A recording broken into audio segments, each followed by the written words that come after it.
Law and order तो बहन जी के समय की मिसाल रहा है।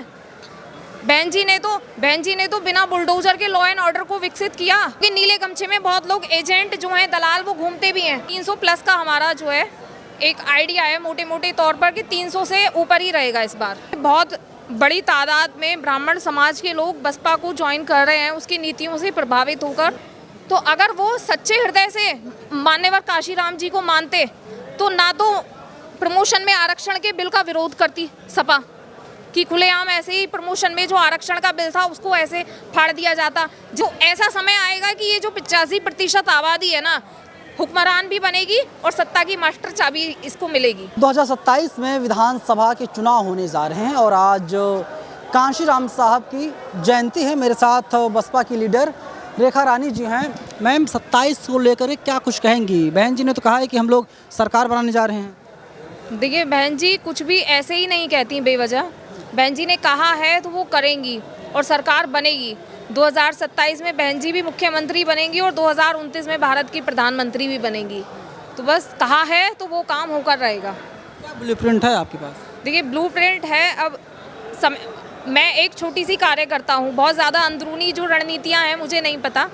तो अपने स्तर से जो भी प्रेस नोट के माध्यम से छोटी बहुत चीज़ें मुझे पता चलती हैं, जैसे दलित ओबीसी एकता के बारे में बहन जी ने बताया था।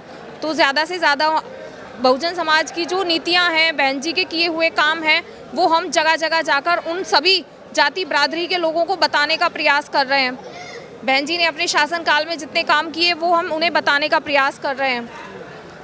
तो बस यही ब्लूप्रिंट है कि काम जो है बेहतर तरीके से किया जाएगा, जो कमियां हैं उनमें सुधार किया जाएगा और 2027 में सरकार बननी ही बननी है। 14 हो, 19 हो या 24 हो, आप लोग यही काम कर रहे हैं, बता रहे हैं, लेकिन जनता आपके ऊपर भरोसा नहीं कर रही है। देखिए, जनता ये मत कहिए भरोसा नहीं कर रही है। जनता सिर्फ कुछ समय के लिए चुपचाप देखती है। तो वो और भी सरकार हैं, वो जनता ने देखी, उन्हें समझा और जनता ने ये भी देखा कि 4 बार बहन जी जब उत्तर प्रदेश में मुख्यमंत्री रही हैं उनका शासनकाल कैसा रहा है। तो ये जो 9 अक्टूबर की जो रैली हुई थी, ये भीड़ ऐसे ही बेवजह वहाँ इकट्ठी नहीं हुई थी। जनता पुकार रही है बहन जी को, क्योंकि जनता जो है अब त्रस्त हो गई है। जितनी भी और पार्टियां हैं सबने नोचने और खसोटने का काम किया है जनता को। तो इसलिए अब बहुत समय नहीं बचा। 2027 में अपने स्तर से हम पूरा प्रयास कर रहे हैं कि हर जाति बिरादरी के व्यक्ति से जुड़ें और उन्हें बहन जी की नीतियों से परिचित कराएं और जो बसपा की विचारधारा है उससे ज़्यादा से ज़्यादा संख्या में लोग जुड़ें। दलित समाज के तमाम लोग ये बोलते हैं कि उनके ऊपर अटैक होता है, मारा पीटा जाता है, तो बसपा वाले नहीं पहुंचते हैं बल्कि अन्य पार्टियों के लोग जल्दी पहुंच जाते हैं वहां पर। देखिए, ऐसा कभी नहीं होता कि बसपा वाले ना पहुंचे। अपने हाल ही में मेरठ में वो कपसाड़ में जो घटना घटी थी, आप उसका भी उदाहरण देखिए। कितने शांतिपूर्ण तरीके से वो मामला जो है सुलझा दिया गया, कोई हंगामा नहीं हुआ, कोई हुड़दंग वहाँ नहीं कटा। तो बसपा वाले जाते हैं बहुत शांतिपूर्ण तरीके से कानून के द्वारा मामले को सुलझाते हैं। वो कोई हुड़दंग नहीं करते, कोई रीलबाजी नहीं करते हैं जो वो बहुत ज़्यादा बड़े स्तर पर दिखाई दें। और ऐसे कोई आपने मामले देखे भी होंगे कि ऐसे कोई मामला आज तक सुलझा भी नहीं है हंगामा काट कर। लेकिन जनता को अब ये समझना पड़ेगा कि कौन आपका हितैषी है और कौन आपकी भावनाओं के साथ खिलवाड़ कर रहा है, आपको बरगलाने की कोशिश कर रहा है, जुमलेबाजी में आपको फंसाने की कोशिश कर रहा है। तो अगर बहुजन हितैषी जो सरकार है वो सिर्फ बहुजन समाज पार्टी के तत्वाधान में जो बहन जी का शासनकाल रहा है 4 बार उत्तर प्रदेश में, बहुजन हितैषी काम सिर्फ बहन जी ने किए हैं। मायावती जी ने आज कहा कि ब्राह्मण समाज उनके साथ है, बसपा के साथ है। देखिए, बहुत बड़ी तादाद में ब्राह्मण समाज के लोग बसपा को ज्वाइन कर रहे हैं उसकी नीतियों से प्रभावित होकर। और अभी थोड़ा और समय है हमारे पास, हम लोगों से मिल रहे हैं अपने स्तर से। मैं छोटी सी कार्यकर्ता हूँ क्योंकि, तो मैं भी अपने स्तर से पूरा प्रयास कर रही हूँ कि कोई कमी ना रहे। पुरानी अगर कमियां भी हैं तो उनमें सुधार किया जाए। यूजीसी गाइडलाइंस पर क्या ख्याल है? 19 तारीख को फैसला आना सुप्रीम कोर्ट का। देखिए, जो बहन जी ने अपना जो तर्क है वो रख दिया है, अब मुझे उस पर कुछ भी सही नहीं होगा। आपका ओपिनियन क्या पार्टी लाइन से हट करके? क्योंकि उसमें यही है ना कि ओबीसी हो या दलित हो, उनके साथ भेदभाव होता है, जाति सूचक शब्दों से नवाजा जाता है। ये जो है बहन जी ने जो कहा, मैं उसी का समर्थन करती हूँ कि यूजीसी जो है जितने भी दलित हैं, ओबीसी हैं, इनके साथ भेदभाव होता है, महिलाओं के साथ भी भेदभाव होता है, लेकिन सरकार ने ये डिसीजन सोच समझकर सही समय पर नहीं लिया, बहुत जल्दबाजी में लिया, इसलिए इसका बड़े स्तर पर विरोध हुआ। विरोध का सामना वरना इतना नहीं करना पड़ता अगर सही तरीके से ये डिसीजन लिया गया होता। बेहतर क्या हो सकता था, मतलब सरकार क्या ऐसा कुछ करती, हालांकि ये कोई संसद से पास कोई बिल नहीं है। देखिए जो भी है तर्क वो बहन जी का है, मैं अपनी इस पर कोई भी राय अभी देना सही नहीं समझती हूँ, क्योंकि मैं बसपा के बैनर तले उन्हीं के द्वारा जो छोटा मोटा मैं अपना प्रयास करती हूँ बहुजन समाज को जगाने का। में योगी आदित्यनाथ की सरकार है, मुख्यमंत्री हैं, वे भी एड़ी चोटी की जोर लगा रहे हैं कि तीसरी बार मुख्यमंत्री वही बने। तो जोर लगाने दीजिए, सबको मेहनत करने का अधिकार है, हम अपने स्तर से प्रयास कर रहे हैं, वो अपने स्तर से प्रयास कर रहे हैं। अब इसमें कंपटीशन तो किसी का किसी से नहीं है ना। क्यों नहीं है कंपटीशन, जो ज़्यादा मेहनत करेगा हो सकता है ज़्यादा फल उसे मिले।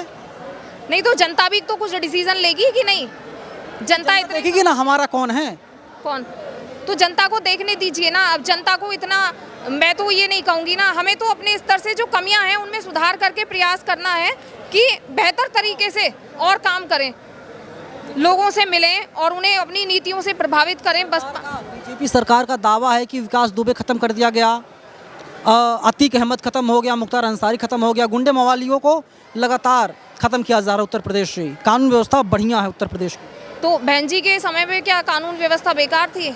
लॉ एंड ऑर्डर तो बहन जी के समय की मिसाल रहा है। बहन जी ने तो बिना बुलडोजर के लॉ एंड ऑर्डर को विकसित किया।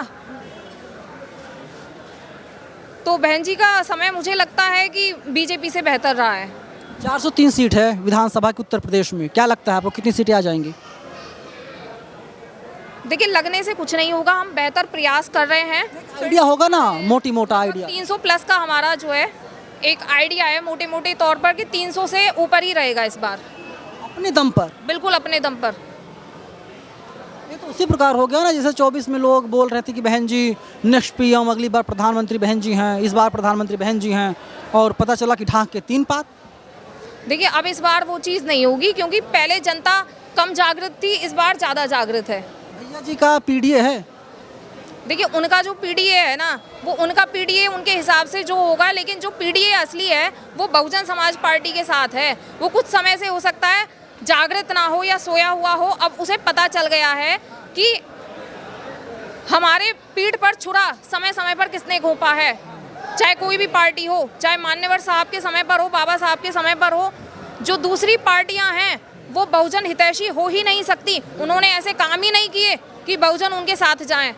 बस ये युवा भी जो इधर उधर भाग रहे हैं, या ये थोड़ा ये समझिए कि इनको जानकारी नहीं है, मैं ये कह सकती हूँ, मिशन के जो संघर्ष हैं, बहुजन समाज के जो महापुरुष हैं उनकी, वरना इनको सही जानकारी भी हो ना, ये किसी नीले गमछे वाले के साथ जाएं, ना ये किसी दूसरी पार्टी में दरी बिछाने का। गमछा तो आपका भी है, नीला झंडा आपका भी है, लेकिन हमारा नीला गमछा हाथी के निशान वाला है, जो मान्यवर साहब ने कहा भी था ना कि अगर मैं रहूं या ना रहूं, लेकिन अगर मेरे बाद भी हाथी के निशान वाला नीला गमछा या नीला झंडा तुम्हारे पास हो तो समझना काशीराम तुम्हारे साथ हैं। अभी देखिए राहुल गांधी का बयान आया लखनऊ में, उन्होंने क्या कुछ कहा कि जो है अगर कांशीराम साहब होते हैं और नेहरू जी मतलब कुछ करके मुख्यमंत्री बना देते हैं कांशीराम साहब। देखिए काशीराम जी को वो मुख्यमंत्री क्या बनाते, मुझे ये समझ में नहीं आ रहा। लोग पता नहीं आजकल क्या नशा करने लगे हैं। काशीराम जी ने कितने मुख्यमंत्री बना दिए, कितने मंत्री बना दिए, उन्होंने कितने मतलब अपना समर्थन देकर कितने लोगों के सिर पर ताज पहना दिया। बहन जी को देखो, बहुजन समाज की शेरनी को मुख्यमंत्री बना दिया, तो वो क्या उन्हें जो है मुख्यमंत्री बनाते। अब बात करिए भारत रत्न देने की, मुख्यमंत्री का तो छोड़ ही दीजिए, और बात करिए बाबा साहब को भारत रत्न देने की, बात करिए मान्यवर साहब को भारत रत्न देने की, है ना।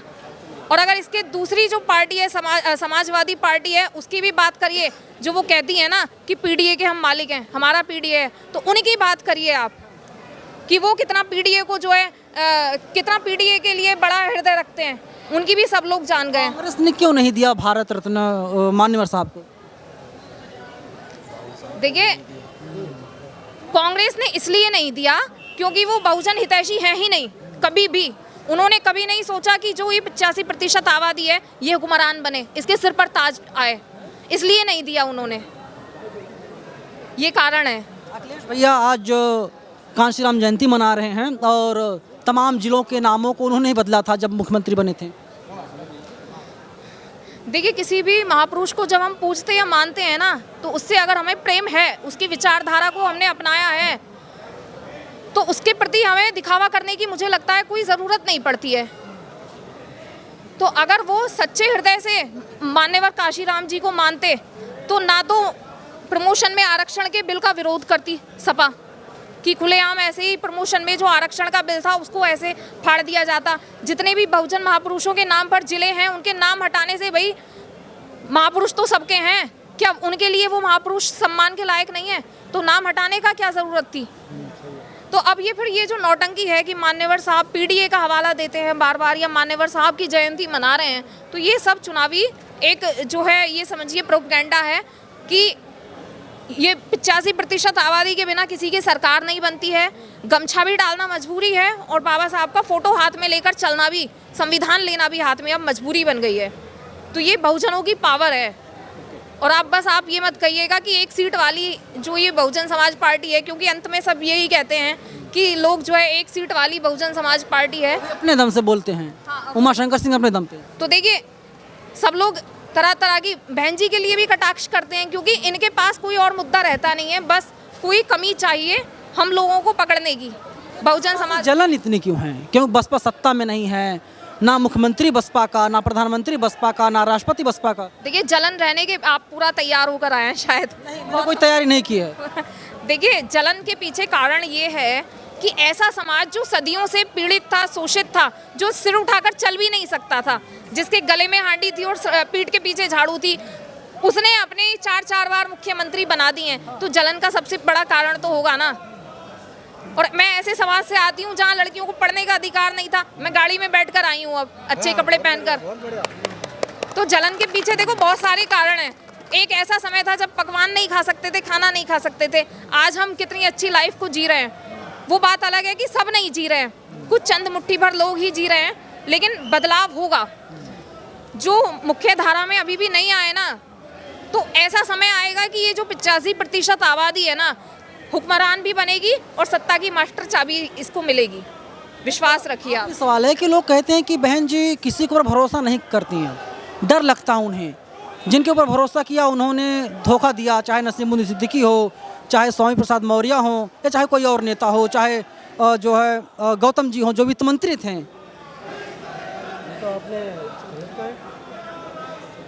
देखिए, बहन जी बहुत सुलझी हुई और बहुत दूरदर्शी नेता हैं, और भारत की एकमात्र ऐसी नेता हैं जो 85% आबादी है ना, उसका प्रतिनिधित्व करती हैं। तो आसानी से विश्वास करना मुझे लगता है अच्छा भी नहीं है किसी को भी कि कोई हमारा हितैषी है, क्योंकि मान्यवर साहब के समय पे भी ऐसे विषैले लोग उनके आसपास इर्द गिर्द रहते थे जो इस बहुजन मिशन के लिए, इसको डुबाने के लिए निरंतर प्रयास कर रहे हैं। तो इसमें बहन जी की कोई कमी नहीं है कि वो विश्वास नहीं करती हैं। आसानी से करना भी नहीं चाहिए, क्योंकि नीले गमछे में बहुत लोग एजेंट जो हैं, दलाल, वो घूमते भी हैं। तो ऐसे कैसे अपना आसानी से हम किसी को बना सकते हैं? निशाने पर क्यों हैं? अकेले सांसद हैं। मैंने तो किसी का नाम नहीं लिया। नीला गमछा तो नहीं का, और किसी का तो नहीं है ना? नहीं, नीला गमछा बहुतों का है। जैसे किसका? बहुत सारे। देखिए, अपना धीरे धीरे सिर उठाने का प्रयास कर रहे हैं, है ना। सबको बहुत जल्दबाजी है, मिशन के लिए समय देना कोई नहीं। लगता चंद्रशेखर आजाद से? मुझे नहीं, पूरी पार्टी को। क्यों डरेंगे भाई? लीडरशिप को। आप किस तरह से, मतलब आज डर को क्या? ये डर शब्द आपने क्यों यूज किया है? पहले उनका कहना है कि असली वारिस जो हैं चंद्रशेखर आजाद हैं। मायावती जी भटक गई अपने मिशन से, ऐसा उनका दावा है। अभी यही बात कांग्रेस पार्टी ने लखनऊ में कही है। अच्छा, बहन जी मिशन से भटक गई हैं। बहन जी का जो शासनकाल है ना, 4 बार उत्तर प्रदेश में जो मुख्यमंत्री बनी है, वो मिसाल है। ये जिस जगह हम खड़े हैं ना, ये हमारे लिए पवित्र तीर्थ स्थान है। नोएडा की पहचान इस पार्क से होती है, लखनऊ की पहचान उस जगह से होती है। तो जो लोग ये कहते हैं बहन जी डर, ये मुझे ये समझ में नहीं आता कि बहुजन समाज पार्टी और बहन जी हमेशा निशाने पे क्यों रहती हैं। तो एक बार के सांसद की तुलना 4 बार की मुख्यमंत्री से करना बहुत गलत होगा। जब कोई 4 बार मुख्यमंत्री बन जाए, जब कोई 4 बार मुख्यमंत्री बन जाए, जब कोई ऐसी इमारतें और ऐसे पार्क बना दे बहुजनों के नाम पर, तो आप तुलना करिएगा, फिर मैं भी आऊंगी यहाँ पे। आपके सवालों के जवाब देने के लिए। चलिए, रेखा रानी जी हैं और साफ तौर पर सारे सवालों के जवाब दे रही थी। कैमरा पर्सन अमित के साथ मैं नवीन कुमार नंदन, बाम सेफ न्यूज़, नोएडा।